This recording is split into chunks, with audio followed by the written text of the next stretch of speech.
क्या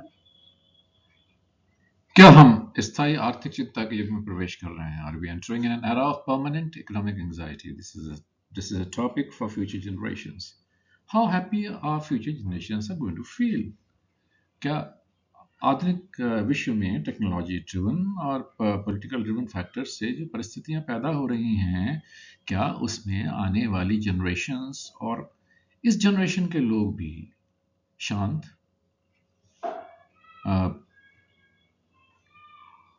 सेटिस्फाइड और हर रूप से अच्छा फील करेंगे?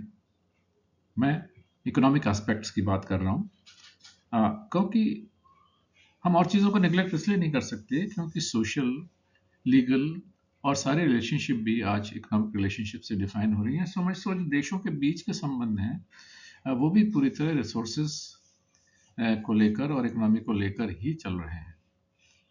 आर्थिक चिंता, आय की स्थिरता, रोजगार की निरंतरता और भविष्य के जीवन स्तर को लेकर स्थायी भय को दर्शाती है। अगर हम persistent fear है हमारे अंदर about income instability, employment continuity और लिविंग स्टैंडर्ड्स, तो ये चिंताएं सामान्य रूप से बढ़ती जाती हैं। और ये तीनों ही चीज़ें आज बढ़ रही हैं क्योंकि परमानेंट एम्प्लॉयमेंट का युग समस्त देशों से समाप्त हो चुका है। आज पेंशन प्लान्स समाप्त हो गए हैं, इसके लिए लोगों को खुद अपने आप एफर्ट करना पड़ता है। आज की तिथि में old age security, child security, security of against economic downfall, security against poverty धीरे धीरे खत्म हो रही है। एक और चीज़ है, चक्रीय मंदियों के विपरीत जो करंट एंजाइटी हैं वो लॉन्ग टर्म स्ट्रक्चरल और सिस्टमिक इकोनॉमिक ट्रांसफॉर्मेशन से हो रही हैं, क्योंकि जो संरचना है अर्थव्यवस्थाओं की वो बदल रही है। सारी अर्थव्यवस्थाएं मूल रूप से मार्केट ओरिएंटेड होती जा रही हैं और उसके अलावा जो स्ट्रक्चर टेक्नोलॉजी की वजह से चेंज हो रहा है, उससे परमानेंट जो फीचर्स हैं, स्किल्स हैं, उनकी भी यूटिलिटी चेंज हो रही है। आज के स्किल, चाहे आप किसी प्रोफेशन में हो, आप एक वकील हो, आप एक चार्टर्ड अकाउंटेंट हो, आप एक डॉक्टर हो, आप एक डिज़ाइनर हो, आप एक स्क्रिप्ट राइटर हो, आप एक फिल्म प्रोड्यूसर हो, आज और आने वाले कल की जो पारंगतता है या जो स्किल है वो बिल्कुल ही डिफरेंट कैटेगरी की होगी, क्योंकि धीरे धीरे सारे प्रोसेस का डिजिटलाइजेशन हो रहा है। एआई हर जगह प्रवेश कर रही है।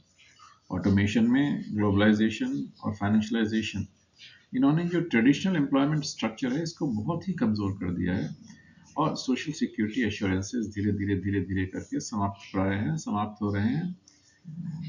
दूसरी तरफ जिनके पास कैपिटल है, कैपिटल के जो ओनर्स हैं, वो रिच होते चले जा रहे हैं और जो लोकल रिसोर्सेज के ओनर्स हैं और लेबर के ओनर्स हैं वो धीरे धीरे उनकी आय गिर रही है। इसका असर क्या हो रहा है कि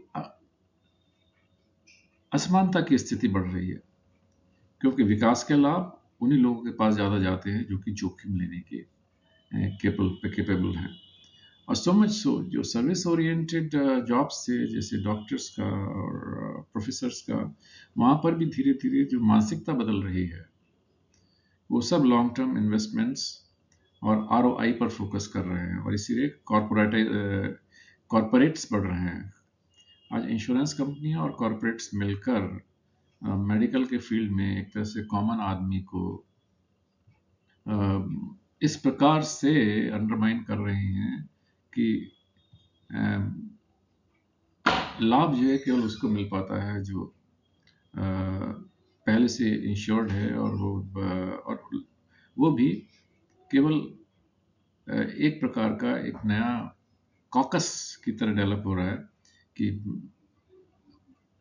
इलाज कराना, किसी भी प्रकार के परामर्श को लेना, किसी प्रकार की सर्विसेज को लेना निरंतर महंगा होता जा रहा है। आज आप देखेंगे कि सब चीज़ें में मूल्य भले ही गिर रहे हों, लेकिन खासकर जो सपोर्ट सर्विसेज हैं उनमें प्राइवेटाइजेशन की वजह से और प्राइवेटाइजेशन की मानसिकता की वजह से वो सब चीज़ें बढ़ रही हैं। साइकोलॉजिकल स्ट्रेस ये सब पैदा कर रहा है, ये मनोवैज्ञानिक तनाव पैदा कर रहा है। अब वो एक अस्थाई फेज ना होकर एक जीवन के एक आर्थिक विशेषता बनता चला जा रहा है, आर्थिक एक स्थायी विशेषता बनता चला जा रहा है, which is becoming a permanent feature। अब इस परसिस्टेंट इकोनॉमिक इनसिक्योरिटी के पीछे क्या मेन ड्राइवर्स हैं? सबसे बड़ी टेक्निकल चैलेंजेस जो है वो पूरी तरह बाजारों को रीडिफाइन कर रहे हैं, लेबर मार्केट्स को रीडिफाइन कर रहे हैं, जो बार बार रीस्किलिंग और इंस्टीट्यूशनल एडेप्टेशन रिक्वायर करते हैं।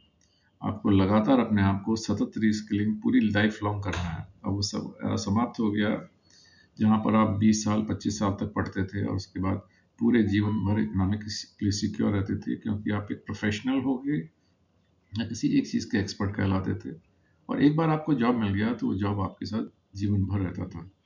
आज संस्थाओं का और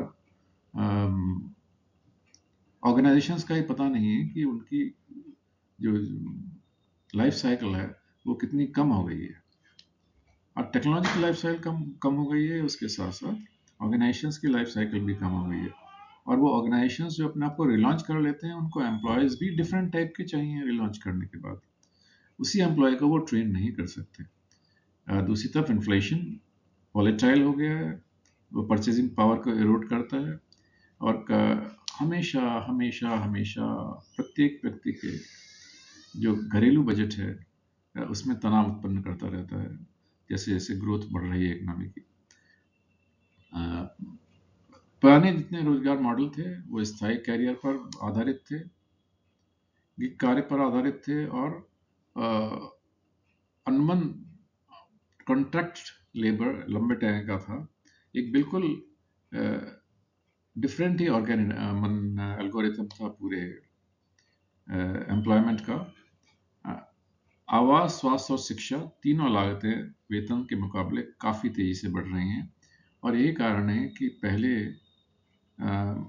इन तीनों चीज़ों के लिए मनुष्य को किसी प्रकार का ऋण लेने की आवश्यकता नहीं होती थी, लोन लेने की आवश्यकता नहीं होती थी।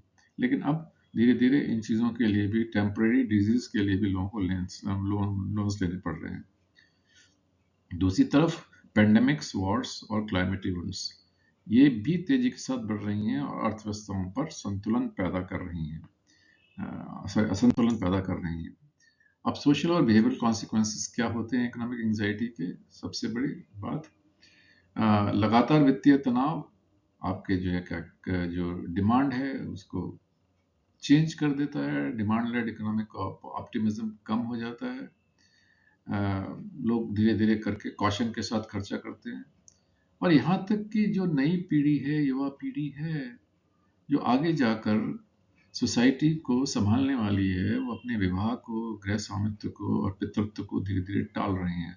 इससे सोशल फैब्रिक जो है वो बहुत चेंज हो रहा है, और आज इकोनॉमी बेस्ड रिलेशनशिप हो रही है। आज एक लव एट फर्स्ट साइट के पीछे भी एक इकोनॉमी होती है। लोग मैरिज डिले कर रहे हैं, होम ओनरशिप डिले कर रहे हैं, पेरेंटहुड डिले कर रहे हैं। क्यों?